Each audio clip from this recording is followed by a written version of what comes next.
소정섭의 시사수는 국제 이슈, 국제 핫 이슈를 다루는 월드아이부터 먼저 시작하겠습니다. 아시아경제기획취재부의 이현우 기자와 함께합니다. 지난달까지 사실 시진핑 중국 주석의 실각설이 굉장히 많이 나왔었습니다. 그런데 지난 3일 열병식을 계기로 해서 이게 조금 수그러드는 그런 흐름입니다. 하지만 이게 완전히 없어진 건지 아니면 여전히 실각설이 내연돼 있는 것인지에 대한 의문이 계속해서 남아 있습니다. 열병식에서 실각설의 주범인 장유샤 군사 부주석이 참석을 했습니다. 그렇기 때문에 이것이 완전히 사라진 것은 아닌 것 같다. 뭐 이런 얘기도 지금 나옵니다. 이거 어떻게 봐야 될지 이현우 기자와 함께 좀 얘기하겠습니다. 자, 이현우 기자, 보통 실각설이 완전히 사라졌다. 그러면 사실 실각설의 주범이 이제 장유샤 부주석이었으니까 거기가 안 나오고 사라지면 이제 완전히 실각설이 사라지고 시진핑 주석이 여전히 건재하구나 이렇게 이제 판단을 할 텐데 그 열병식에서 또 장유샤 부주석도 여전히 나와서 건재함을 보여줬단 말이에요. 네. 그렇다면 실각설이 이게 사라졌다고 보기도 뭐하고 그렇다고 지금도 진행 중이라고 보기도 이거 어떻게 봐야 되는 겁니까? 네, 말씀해 주신 대로 이번 열병식에서 일단 시 주석이 일각에서 제기된 우려와 달리 군대 사열을 직접 했습니다. 네. 그러다 보니까 당장은 이제 실각설이 많이 누그러졌는데요. 열병식 직전까지도 이 군대 사열을 과연 누가 할 것이냐를 두고 굉장히 여러 설들이 사실 나왔었습니다. 근데 이제 장 부주석이 할 수도 있다 그런 이야기가 나왔었는데 네. 만약 그게 현실화됐다면은 이제 시 주석이 이제 군권에서 완전 밀려난 게 아니냐. 큰 뉴스죠, 그러면. 그렇죠. 예. 그런 시그널로 받아들일 수 있었는데 네. 다행히 이제 그런 일은 없었고요. 네. 하지만 이제 정작 이제 실각설의 중심에선 장 부주석이 네. 또 여전히 건재한 상태로 열병식에 참여하다 보니 긴장감은 계속되고 있는 게 아니냐는 해석이 나오고 있습니다. 특히 장 부주석이 이제 이번 열병식에서 다른 정치국원들과는 달리 기존보다 한 등급 높은 이제 국가 원로들 자리, 그러니까 은퇴한 상무위원들 옆자리에 앉았습니다. 네. 그리고 또 시 주석의 측근으로 알려진 허웨이둥 군사위 부주석, 바로 이 사람이 이제 군부서열 3위였는데요. 네. 이 사람은 이번 열병식에 또 모습을 드러내지 않았습니다. 거기는 빠졌어요. 측근인데. 예. 그리고 또 당 중앙군사위 전체 이제 위원들 7명 중에 3명이 공석인 상태로 진행이 되다 보니까 네. 이제 많은 해석들이 쏟아지고 있는 상황입니다. 사실 저번 이제 10년 전이죠. 70주년 전승절에서는 네. 2015년에 있었는데 시 주석이 당시 군부 2인자였던 이제 궈보슝 군사위 부주석을 부패 혐의로 아예 실각을 시키고 이제 본인이 직접 군대 사유를 하면서 그때는 이제 시 주석이 확실히 군부를 장악했다 그런 얘기가 한번 나온 적이 있습니다. 네. 근데 이번에는 이제 전례를 생각을 하면은 시 주석이 완벽하게 권력을 지켰다면은 아마 장 부주석도 똑같은 운명이 되지 않았을까 그런 추측이 나왔었는데 실각을 하지 않을까 이런 추측이 나왔었다는 얘기죠? 예, 그렇습니다.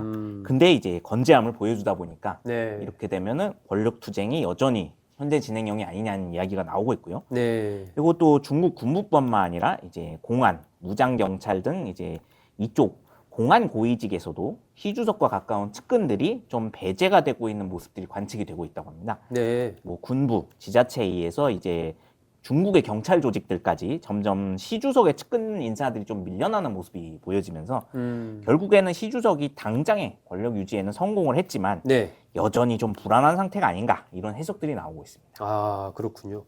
어쨌든 이게 시진핑 주석의 측근들이라고 하는 인물들이 계속해서 밀려나고 있다라는 부분이 이제 좋게 본다면 어쨌든 시진핑 주석 입장에서는 네 편 내 편 안 가리고 뭔가 문제가 있거나 이런 사람들은 다 이제 아웃시킨다 이렇게 볼 수도 있지만 지금 이현우 기자 해석대로 이게 정치적으로 봤을 때 시진핑 주석에 가까운 인물들이 계속해서 밀려난다라는 것은 뭔가 또 다른 맥락이 있는 것 아니냐. 그리고 그것이 이제 시진핑 주석의 어떤 기반까지 허무는 이런 식의 숙청 작업이 계속된다면 그거 좀 이상하다. 이런 추측이 나올 수밖에 없거든요. 계속해서 이런 숙청 작업이 진행되는 이유는 뭡니까? 네, 사실은 이 숙청 작업이 왜 이렇게까지 심하게 이루어지고 있느냐에 대해서는 중국 안팎에서도 도대체 시 주석의 의도가 뭐냐 이런 이야기가 나올 정도로 의구심이 커지고 있는데요. 네. 그러니까 이게 지금 숙청의 주도가 시주석이 과연 맞느냐는 이야기까지 나올 정도로 커지고 있습니다. 아, 사실 지금 지난해 부정부패 수사로 척결된 공산당원 숫자만 집계를 해봐도 한 89만 명 가까이 된다고 하거든요. 엄청 많은데요? 예, 올해까지 합치면 아마 100만 명이 넘을 걸로 예상이 되고 있어서 네. 우리나라로 치면 한 수원시 정도 하나가 숙청으로 날아가는 지금 그런 상황입니다. 네. 근데 이제 이 정도 규모의 엄청난 규모의 이런 숙청 작업은 중국의 문화 대혁명 때 이후에는 한 번도 없던 일이기 때문에 더욱더 의구심이 지금 커지고 있는데요.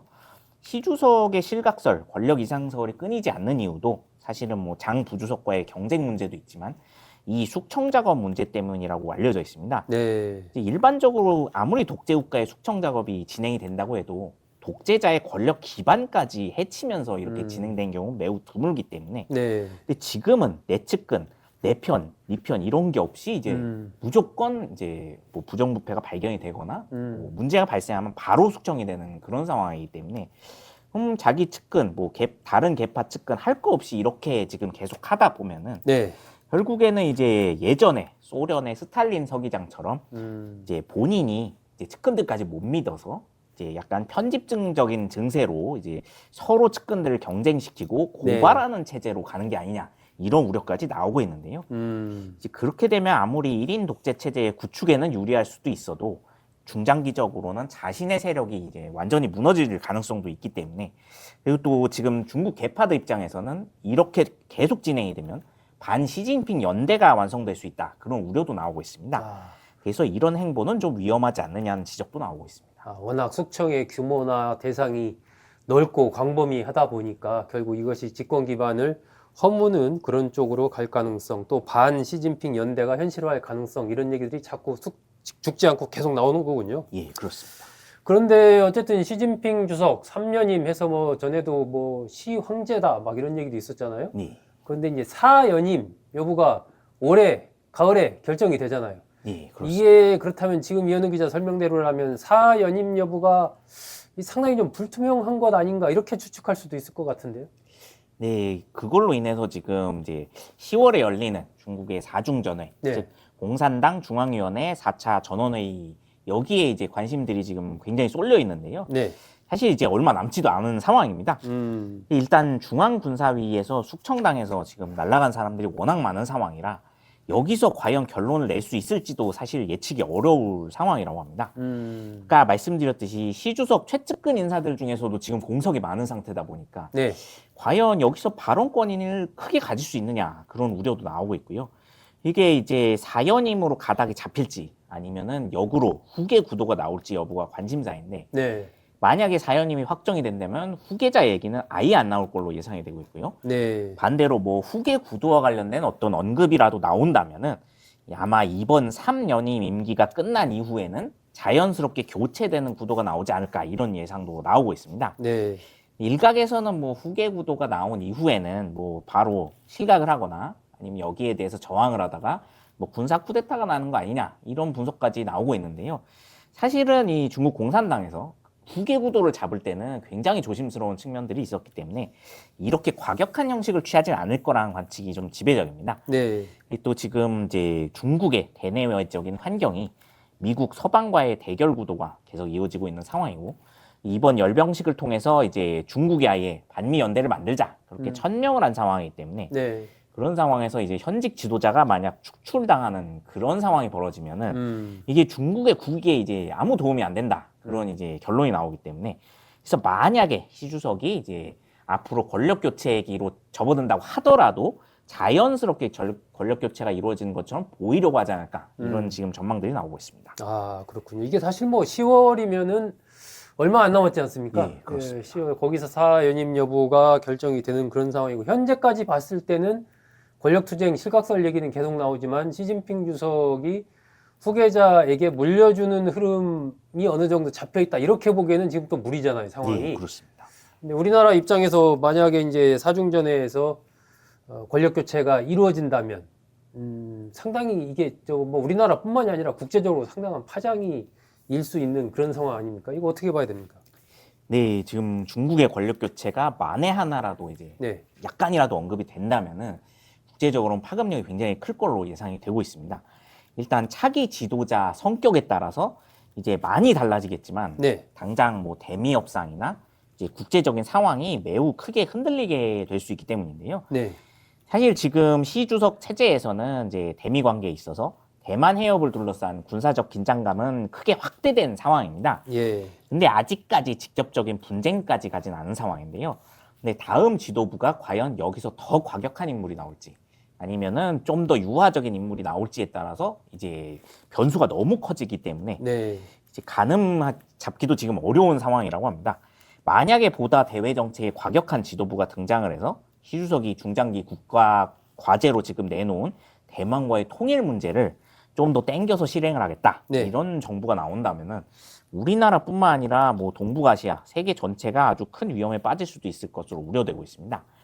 반대로 대미 정책에 좀 더 유화적인 지도부가 나온다면은 대만과의 전쟁은 좀 이제 뭐 뒤로 미루거나 아니면 이제 없던 일로 만들 것 같고 그거보다는 좀 더 지금 심각한 네. 중국 내 민생 문제, 경제 문제 등 대내 회복, 내치에 힘을 쓰면서 미국과 화해하려는 제스처를 취하지 않겠냐.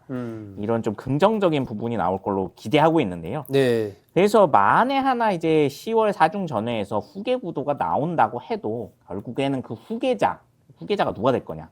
후보들, 그리고 새 지도부가 그렇다면 어떻게 구성이 될 거냐. 네. 여기에 아마 굉장히 중요한 지금 관심사가 될 거기 때문에 그래서 아마 이제 후계자가 정말 시주석의 사람이 될 거냐 아니면 다른 계파에서 결국에 올라올 거냐에 따라서 앞으로 상황은 굉장히 유동적으로 변화할 것 같습니다. 아, 그렇군요.